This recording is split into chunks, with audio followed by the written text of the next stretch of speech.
और हम पढ़ेंगे आज पास्ट कंटिन्यूस टेंस के रूल्स। पहले हम उर्दू में रूल्स देखेंगे। जिस जुमले के आखिर में रहा था, रही थी, रहे थे वगैरह आए तो वो जुमला पास्ट कंटिन्यूस टेंस होगा। देखिए अल्फाज से पता लगता है पास्ट माजी कंटिन्यूस जारी रहना, यानी माजी में काम का जारी रहना पास्ट कंटिन्यूस टेंस कहलाता है। अब हम इंग्लिश में रूल्स देखेंगे।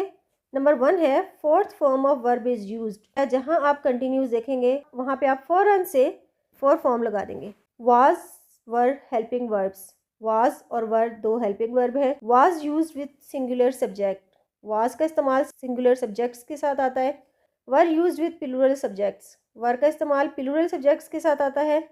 सीक्वेंस ऑफ सेंटेंस, जुमले की तरतीब, जब हम जुमला बनाते हैं तो वो किस तरतीब से बनता है? पहले आता है सब्जेक्ट, सब्जेक्ट यानी जो काम कर रहा हो। वाज और वर हमारे हेल्पिंग वर्ब आएंगे अकॉर्डिंग टू सब्जेक्ट। सिंगुलर होगा तो वाज आएगा, प्लूरल होगा तो वर आएगा।